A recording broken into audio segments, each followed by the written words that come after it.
আমাদের দেশের অনেক বেশিরভাগ দর্শক এমনও আছে যে পোস্টার দেখেই পুরো গল্প বুঝে ফেলে, যে কারণে আমাদের সিনেমা বা আমাদের এই কন্টেন্টগুলো কিন্তু হিমশিম খাচ্ছে।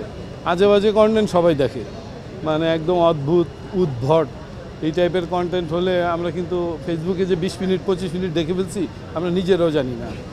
আর ভালো কন্টেন্ট তো আসলে সহজে বিনা পয়সায় ছাড়াও যায় না, যে কারণে এগুলো মানুষ খুঁজে দেখতে চায় না। এই জন্য গল্প বলতে চাই না, তবে বুঝাতে চাই যে এগুলো চ্যালেঞ্জিং এবং এগুলো ব্যয়বহুল। এই যে বিশ্বের সাথে আপনারা যে জার্নিটা কেমন ছিল একটু জানতে।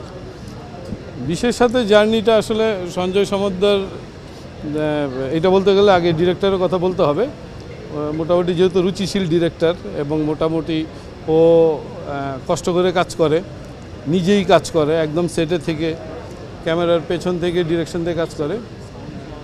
তো এটা আসলে আমাদের অনেক শীতকালে আমরা শ্যুট করেছি, একদম ভোর 6টা থেকে নিয়ে রাত 3টা 4টা পর্যন্ত কাজ করতে হয়েছে।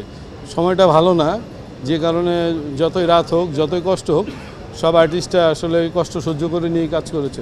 অভিজ্ঞতা ভালো। আপনার চরিত্রটা কি? আমার নেগেটিভ চরিত্র, সচরাচর তো নেগেটিভ চরিত্রই করি, তো এখানেও নেগেটিভ চরিত্র।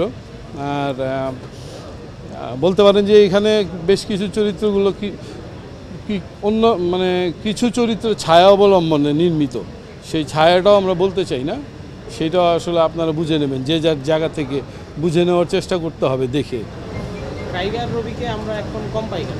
আমার বিচরণ কম না, ভালো কাজ যদি 2-4-5 বছরে একটা করা যায় তাও ভালো, আমি এরকমই মনে করি।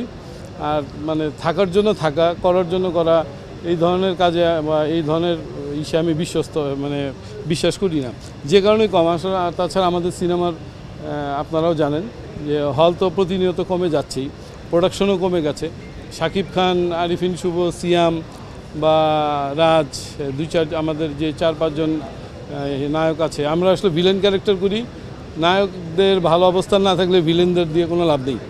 হ্যাঁ, নায়িকা প্রধান বা নায়ক বা নায়িকা প্রধানই তো চলচ্চিত্র হয়, ভিলেন দেখার জন্য কেউ সিনেমা হলে যায় না বা ওটিটিতে যাবে না। আর ভিলেন নির্ভর চলচ্চিত্র তৈরি করার মতো পরিবেশ পরিস্থিতি আমাদের এখানে খুব কম, এরকম মানে যে কারণে হয়তো দেখা যায় না। তবে করছি না তা না, সামনে আমাদের আরেকটা ছবিও আসছে, নীলচক্র আসছে, মাঝে মাঝে ছোটো পর্দায়ও কাজ করি, বিজ্ঞাপনে কাজ করা হয়। তবে পছন্দের জায়গায় সিনেমাটায় কাজ করা হয় না, কারণ ভালো চরিত্র থাকে না আর সংখ্যায় কম, চলচ্চিত্রের সংখ্যাটাও কম। আমার মনে হয় এগুলো বাড়লে আবার আমাদেরকে অ্যাভেলেবেল পাওয়া যাবে। একমাত্র ওয়ালটন এসি দিচ্ছে 1 বছরের রিপ্লেসমেন্ট গ্যারান্টি এবং কম্প্রেসারের 10 বছরের গ্যারান্টি।